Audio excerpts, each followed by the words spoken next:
말도 안 돼. 한국의 쇠빙선이 러시아와 미국도 포기한 북극 지역을 뚫었다고?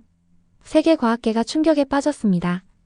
여기 27년간 북극을 연구해온 노르웨이 과학자가 있습니다. 그가 목격한 것은 영하 50도, 두께 1.5m의 얼음을 뚫고 당당하게 나아가는 한국의 아라오노였습니다. 그가 본 충격적인 광경 때문에 과학계의 패러다임이 완전히 뒤바뀌고 기후 연구의 새 역사가 써졌다고 합니다. 북극의 얼음을 산산조각 낸 한국의 기술력, 그 놀라운 이야기를 들려드립니다. 안녕하세요. 저는 올라프 요한센입니다. 노르웨이 트롬소 북극연구소의 수석 과학자로 27년째 근무하고 있어요. 평생 북극의 얼음과 씨름해온 사람으로서 이 혹독한 세계의 아름다움과 위험을 누구보다 잘 알고 있습니다. 2023년 1월 17일, 그날의 기억은 제 뇌리에 얼음처럼 선명하게 새겨져 있어요. 영하 43도의 살을 애는 듯한 칼바람이 스발바르 기지 창문을 덜컹거리게 하고 있었습니다. 창밖으로는 끝없이 펼쳐진 하얀 죽음의 바다가 보였죠. 북극해의 얼음은 평균 1.2m 두께로 최근 관측된 수치 중 가장 두꺼운 상태였어요. 러시아의 최신의 쇠빙선 아르크티카조차 지난주 이 구역에서 발이 묶였다는 소식이 들려왔습니다. 그날 저는 무거운 마음으로 관측소에 앉아 있었어요. 저와 팀이 10년간 추적해온 북극 온난화의 핵심 데이터는 저 두꺼운 얼음 너머에 있었거든요. 올라프, 한국 사람들이 정말 온다고 생각해? 제 동료 에릭이 커피잔을 들고 물었습니다. 저는 고개를 절레절레 흔들었어요. 글쎄, 그들의 열정은 인정하지만 이건 북극이야. 여기선 경험과 장비가 말해. 아라오노는 좋은 배지만 이런 극한 조건은 처음일 거야. 에릭의 눈에도 의심이 가득했습니다. 사실 저희 연구소 전체가 비관적이었어요. 예정된 시간보다 이미 8시간이 지났는데도 아무런 연락이 없었거든요. 오후 3시 17분, 제 무전기가 갑자기 울렸습니다. 스발바르 기지, 여기는 아라오노입니다. 현재 기지로부터 북동쪽 18L이 지점에 있습니다. 예상보다 조금 늦어져 죄송합니다. 1시간 내로 도착 예정입니다. 저는 귀를 의심하고 있었어요. 불가능했습니다. 그쪽 방향은 우리가 죽음의 빙산대라고 부르는 구역이었거든요. 저는 즉시 망원경을 집어들고 북동쪽을 향해 뛰쳐나갔습니다. 손이 덜덜 떨리고 있었어요. 영하 43도의 바람이 제 얼굴을 후려치고 있었지만 그런 건 신경 쓸 겨를이 없었습니다. 망원경을 들이대자 믿을 수 없는 광경이 눈앞에 펼쳐지고 있었어요. 까맣고 웅장한 그러나 우아한 선체의 배. 한 척이 두꺼운 얼음을 물 위에 종이처럼 가르며 다가오고 있었습니다. 얼음이 깨지는 굉음이 멀리서도 들려왔어요. 세상에 저게. 제 입에서 절로 탄성이 나왔습니다. 그것은 분명 한국의 쇠빙연구선 아라오노였어요. 하지만 어떻게? 이 시기에, 이 얼음 두께에, 이 위치에? 저는 다시 무전기를 들었습니다. 아라오노, 여기는 요한센입니다. 당신들이 보이네요. 어떻게 그 얼음을 뚫고 오셨죠? 차분한 목소리가 돌아왔어요. 여기는 아라오노 선장 최현우입니다. 특별한 건 없습니다. 우리 배는 1.5m 얼음도 깰 수 있도록 설계되었으니까요. 그 담담한 대답에 저는 몸을 떨고 있었습니다. 불가능한 일이 눈앞에서 벌어지고 있었거든요. 에릭과 다른 연구원들이 제 옆으로 뛰어왔어요. 그들도 믿기지 않는다는 표정이었습니다. 대체 선체가 어떻게 된 거지? 에릭이 중얼거렸어요. 저는 망원경을 그에게 넘겼습니다. 한국의 기술이야. HJ중공업이 만든 특수 강화 이중 선체라고 들었어. 아라오노가 가까워질수록 그 웅장한 모습이 더 선명하게 보였어요. 7,487톤의 거대한 몸체는 마치 북극의 포효처럼 강력했고 95m의 길이는 한편의 교향곡처럼 우아했습니다. 그 배는 시속 3노트로 흔들림 없이 앞으로 나아가고 있었어요. 얼음이 깨지는 소리는 마치 북극의 심장박동 같았습니다. 제 옆에 선 젊은 연구원 소피아가 감탄했어요. 1시간 후 아라오노는 스발바르 기지 앞 해안에 완벽하게 정박했습니다. 얼음을 헤치고 당당하게 다가온 그 모습은 마치 흰 눈 위의 검은 다이아몬드 같았어요. 저는 환영위원회를 이끌고 부두로 달려갔습니다. 살을 내는 추위 속에서도 제 가슴은 뜨거운 호기심으로 불타오르고 있었어요. 한국의 아라오노와 그 승무원들이 북극의 얼음 감옥을 어떻게 정복했는지, 그리고 그들이 가져온 기술이 우리의 연구를 어떻게 변화시킬 것인지 이제 곧 알게 될 것이었습니다. 운명의 만남이 시작되고 있었어요. 다음 날 아침 저는 일찍 일어나 아라오노로 향했습니다. 새벽부터 내리기 시작한 눈보라가 시야를 가득 메우고 있었어요. 바람은 영하 45도의 공기를 더욱 차갑게 만들고 있었죠. 북극의 아침은 언제나 가혹했지만 오늘따라 발걸음이 가벼웠습니다. 저는 무거운 방한복을 단단히 여미고 부두를 걸어가고 있었어요. 멀리서 보아도 아라오노의 검은 실루엣은 인상적이었습니다. 눈보라 속에서도 그 당당한 모습이 선명하게 보였거든요. 요한센 박사님, 여기로 오세요. 아라오노의 출입구에서 한 젊은 한국인 여성이 손을 흔들고 있었습니다. 그녀는 제 안내원으로 배정된 김수진 연구원이었어요.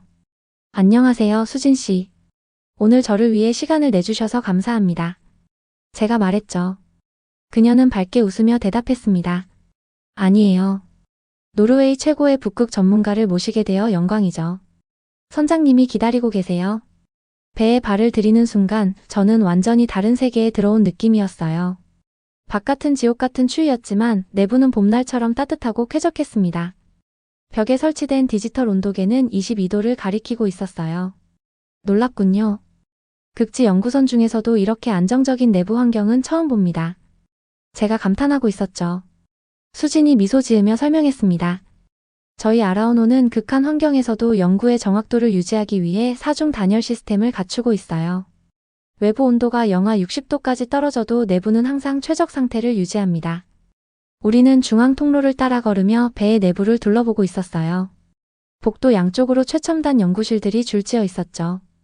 유리창 너머로는 과학자들이 분주하게 움직이는 모습이 보였습니다. 저기는 생물 연구실이고 저쪽은 해양물리 연구실입니다. 총 8개의 전문 연구실이 있어요. 수진의 설명에 저는 감탄하고 있었어요. 제가 탔던 다른 연구선들은 대개 2개 정도의 연구실만 갖추고 있었거든요. 드디어 우리는 성교에 도착했습니다. 넓고 개방된 공간에는 최첨단 항해의 장비들이 빼곡히 들어차 있었어요.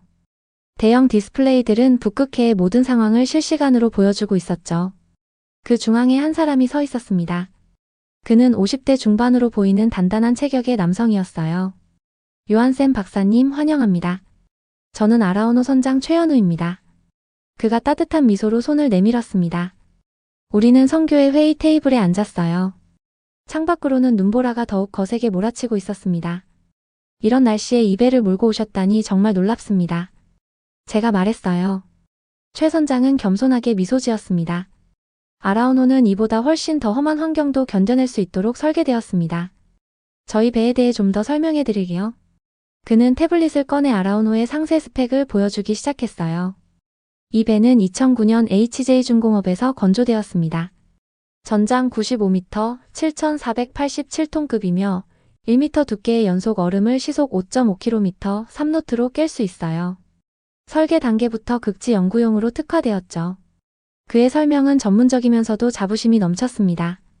2012년에는 북극해에서 1.2m 얼음도 성공적으로 헤쳐나갔어요. 남극과 북극을 모두 탐사하는 세계 몇 안 되는 쇠빙 연구선 중 하나이기도 합니다. 저는 깊이 감명받고 있었어요. 한국은 북극권 국가도 아닌데 왜 이런 고성능 쇠빙선을 만들었나요? 비용도 엄청났을 텐데요. 제 질문에 최 선장의 표정이 진지해졌습니다. 처음에는 많은 사람들이 반대했습니다. 왜 바다도 없는 북극에 1,000억 원이나 쓰냐는 비판도 있었어요. 하지만 우리는 극지 연구가 미래 과학의 핵심이라고 믿었습니다. 기후변화, 자원탐사, 극지 생태계. 이 모든 연구가 인류의 미래에 중요하다고 생각했죠. 그의 말에 저는 깊은 감명을 받고 있었어요. 비북극권 국가인 한국이 이런 비전과 결단력을 가지고 극지 연구에 뛰어든 것이 놀라웠습니다. 선장님, 솔직히 말씀드리면 저는 의심이 많았어요. 한국의 쇠빙선이 이런 극한 환경에서 성공할 수 있을까 의문이었죠. 하지만 지금은 저는 창밖의 혹독한 날씨를 바라보며 말을 이었습니다. 완전히 제 생각이 바뀌었습니다. 최 선장은 조용히 미소 지었어요. 요한센 박사님, 이제 배를 더 둘러보시죠. 아라오노의 심장부를 보여드리겠습니다. 우리는 자리에서 일어나 엔진룸으로 향했습니다. 제가 본 어떤 쇠빙선보다 강력하고 정교한 아라오노의 비밀을 이제 막 알아가기 시작하고 있었어요. 그리고 이것은 북극 연구의 새로운 장을 여는 시작점이 될 것이라는 예감이 들고 있었습니다. 다음날 새벽 4시 저는 알람 소리에 눈을 떴습니다. 창밖은 아직 칠흑같이 어두웠어요. 북극의 겨울은 해가 뜨지 않는 극야 기간이니까요. 서둘러 준비를 마치고 아라오노로 향했습니다. 오늘은 대망의 탐사 일정이 잡혀 있었어요. 저와 제 동료 잉에보르그가 한국 연구팀과 함께 북극해 깊숙한 곳으로 들어가 중요한 데이터를 수집하기로 한 날이었죠. 아침 5시 모든 연구원들이 아라오노의 브리핑룸에 모였습니다. 공기는 긴장감으로 가득했어요. 오늘 우리는 호프만 구역으로 들어갑니다. 제가 지도를 가리키며 설명했어요. 브리핑룸에 있던 모두가 숨을 들이켰습니다.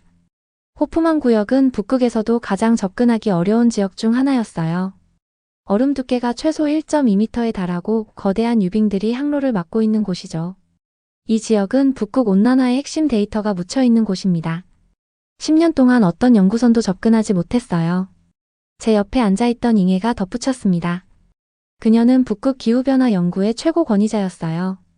그동안 수많은 논문을 발표했지만 핵심 증거는 항상 호프만 구역에 묻혀 있었죠. 최 선장이 앞으로 나섰습니다. 걱정 마십시오. 아라오노는 이런 상황을 위해 설계되었습니다. 그의 말에 한국 연구팀은 자신감 있게 고개를 끄덕였지만 노르웨이 팀의 얼굴에는 의구심이 역력했어요. 저조차도 속으로는 불안했습니다.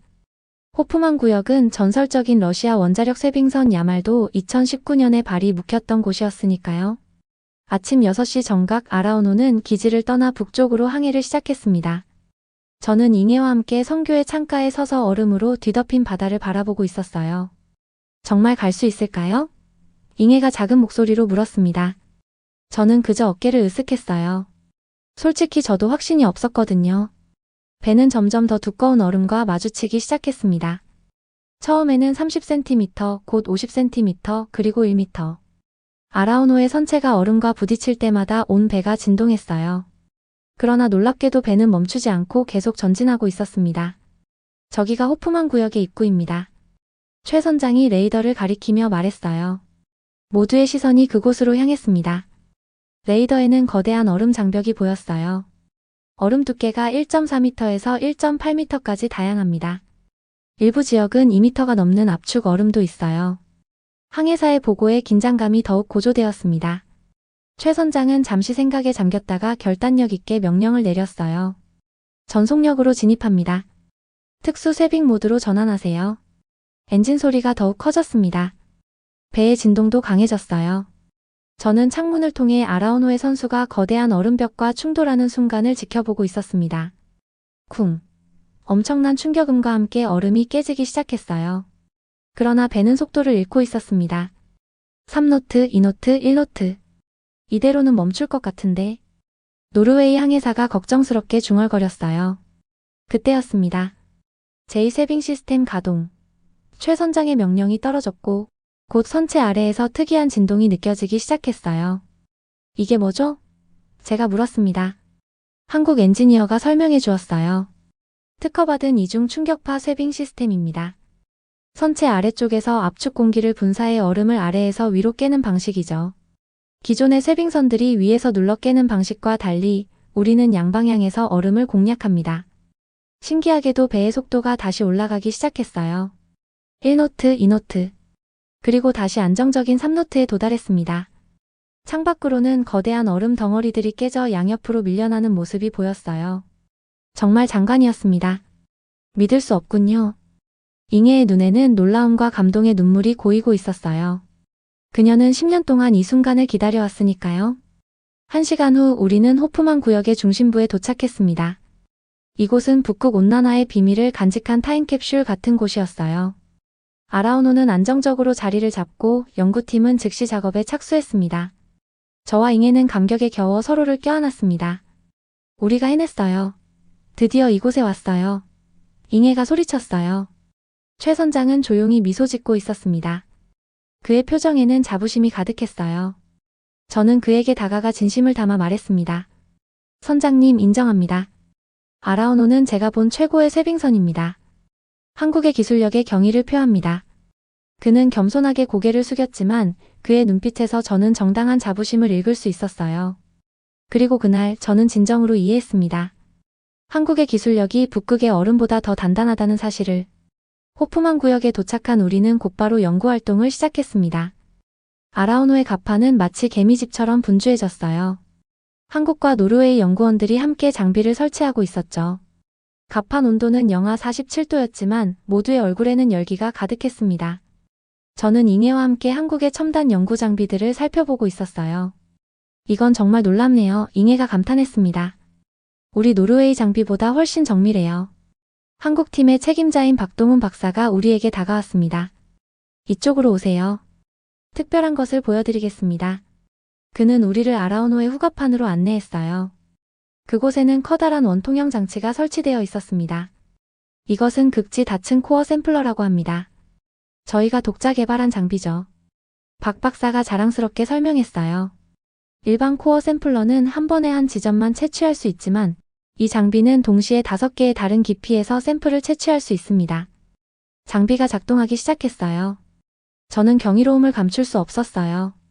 이런 기술이 있었다면 제가 지난 10년간 모으지 못했던 데이터를 단 몇 시간 만에 수집할 수 있을 테니까요. 잉해의 눈은 점점 커지고 있었습니다. 이 정도 깊이라면 수십 년 전의 기후 데이터까지 얻을 수 있겠네요. 갑판의 다른 쪽에서는 아이스 브레이커라는 수중 드론이 바다로 내려가고 있었어요. 박 박사의 설명에 따르면 이 드론은 영하 60도의 극한 환경에서도 작동할 수 있도록 티타늄의 나노 코팅을 입힌 특수 소재로 만들어졌다고 합니다. 화면에는 수중 드론이 보내오는 실시간 영상이 나타나고 있었어요. 얼음 밑 바다의 모습이 놀랍도록 선명했습니다. 6시간 동안 쉴 새 없이 작업한 후 우리는 믿을 수 없을 만큼 많은 데이터를 수집했어요. 저녁이 되자 모든 팀이 아라오노의 회의실에 모였습니다. 대형 스크린에는 복잡한 그래프와 차트들이 나타났어요. 이 데이터를 보세요. 잉해가 흥분된 목소리로 말했습니다. 지난 50년간의 북극 온도 변화를 완벽하게 보여주고 있어요. 박 박사가 키보드를 몇 번 두드려 새로운 그래프를 불러왔습니다. 이건 해저 200m 지점의 메탄 농도입니다. 보시다시피 2010년부터 급격히 증가하고 있어요. 방 안의 모든 사람들이 숨을 들이켰습니다. 이것은 과학계가 오랫동안 의심해왔지만 증명하지 못했던 메탄 시한폭탄 이론을 확인해주는 증거였어요. 이 데이터는 세계적인 발견입니다. 저는 목소리를 낮추어 말했어요. 의미를 완전히 이해하기 시작했거든요. 이것은 단순한 연구 성과가 아니라 기후과학의 역사를 새로 쓸 발견이었습니다. 그리고 이 모든 것이 한국의 아라오노와 그들의 첨단 기술 덕분에 가능해진 것이었어요. 잉해의 눈에 눈물이 고이기 시작했습니다. 10년이에요. 저는 이 증거를 찾기 위해 10년을 기다렸어요. 그녀의 목소리가 떨리고 있었어요. 그리고 이제 우리가 해냈어요. 아니, 한국이 해냈어요. 밤이 깊어갈수록 우리의 흥분은 더해갔습니다. 한국과 노르웨이 연구원들은 서로의 언어를 몰라도 과학이라는 공통의 언어로 소통하며 열띤 토론을 이어가고 있었어요. 저는 창가에 서서 북극의 어둠 속에서 빛나는 아라오노를 바라보았습니다. 그 순간 깨달았어요. 한국의 기술력이 북극의 어둠을 밝히고 인류의 미래를 위한 중요한 진실을 드러내고 있다는 사실을. 호프만 구역에서의 역사적인 연구를 마치고 아라오노는 3월 초 스발바르 기지로 돌아왔습니다.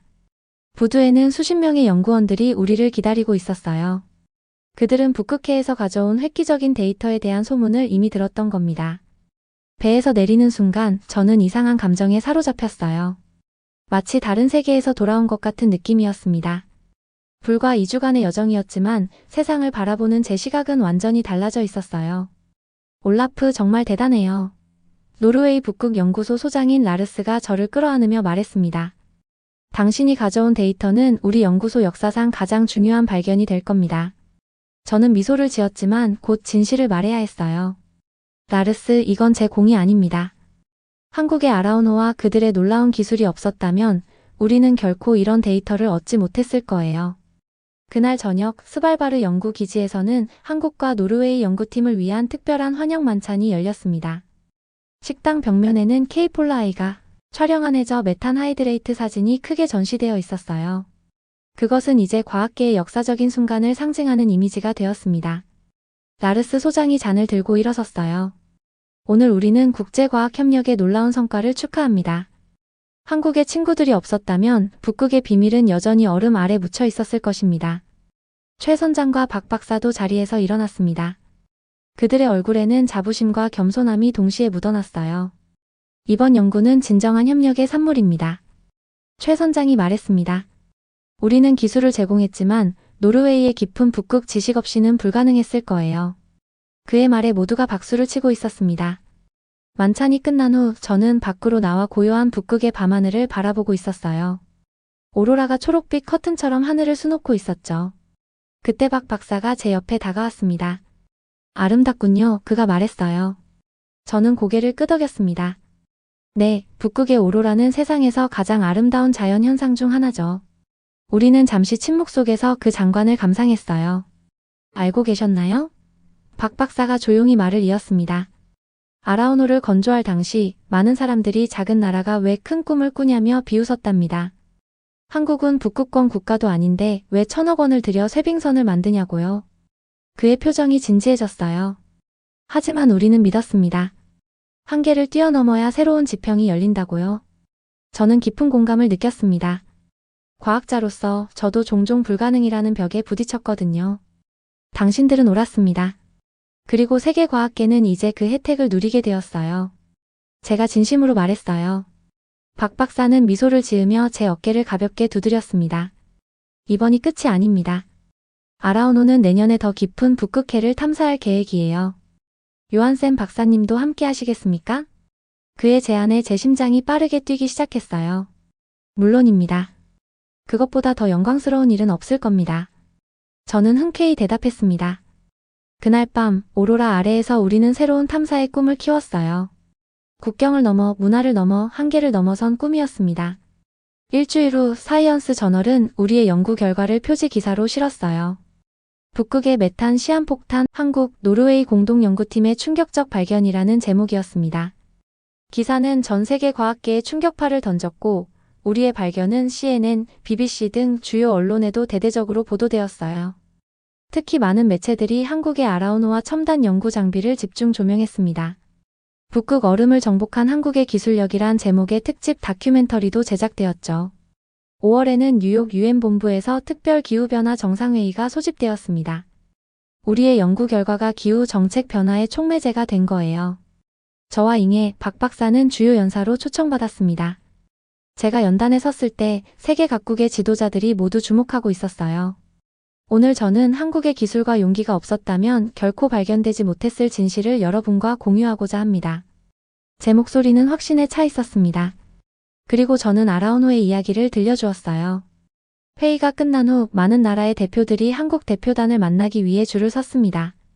그들은 모두 한국의 기술력에 대해 알고 싶어 했어요. 저는 옆에서 지켜보며 미소 짓고 있었습니다. 불과 몇 달 전만 해도 비현실적인 도전이라 여겨졌던 한국의 북극 연구가 이제는 전 세계의 본보기가 된 것이었으니까요. 같은 해 가을, 놀랍게도 세계극지연구센터의 본부를 한국에 설립하자는 제안이 국제극지위원회에서 압도적인 지지를 받았습니다. 전통적인 극지 강국들에게는 충격적인 결정이었어요. 하지만 아라오노가 보여준 기술력과 연구 성과는 반박할 수 없는 증거였습니다. 2025년 서울에서 열린 개소식에 저는 명예 고문으로 참석했어요. 그곳에서 저는 다시 최 선장과 박 박사를 만났습니다. 우리는 감격스럽게 포옹을 나눴어요. 생각해보세요. 올라프 최 선장이 말했습니다. 모든 것이 얼마나 달라졌는지요. 처음 만났을 때 당신이 우리를 의심스러운 눈으로 바라봤던 것을 기억합니다. 우리는 함께 웃었어요. 그의 말은 틀림없이 사실이었습니다. 돌이켜보면 그 추운 1월의 날, 아라오노가 얼음을 깨며 다가오던 순간이 모든 것의 시작이었습니다. 한국의 쇠빙선은 단순히 물리적인 얼음만 깬 것이 아니었어요. 그들은 우리의 고정관념도 깨뜨렸습니다. 비북극권 국가가, 후발주자가, 새로운 도전자가 할 수 없다고 여겨지던 한계를 무너뜨린 것이었죠. 오늘날 저는 종종 북극 연구소의 젊은 과학자들에게 이야기합니다. 불가능해 보이는 것을 두려워하지 마세요. 한국의 아라오노를 기억하세요. 그들은 두꺼운 얼음을 뚫고 역사를 새로 썼습니다. 그리고 제 사무실 벽에는 아라오노의 사진이 걸려 있어요. 그것은 저에게 끊임없는 영감의 원천이 되었습니다. 지난주 제가 은퇴를 앞두고 있을 때 한국 정부로부터 특별한 편지를 받았습니다. 그들은 저를 새로운 쇠빙 연구선 아라온 2호의 명예자문위원으로 초청했어요. 편지의 마지막 문장이 아직도 제 가슴을 뜨겁게 합니다. 요한센 박사님, 우리는 함께 더 많은 얼음을 깨고 더 많은 한계를 뛰어넘을 것입니다. 저는 그 제안을 받아들였습니다. 북극의 얼음처럼 차가웠던 제 의심이 녹아내린 지 오래니까요. 오늘의 사연은 여기까지입니다. 우리 한국을 사랑하는 여러분이 계셔서 큰 힘이 됩니다. 오늘도 행복한 하루 되시길 진심으로 바래요. 오늘의 사연이 감동적이었다면 구독과 좋아요, 그리고 댓글로 응원을 남겨주시면 감사하겠습니다.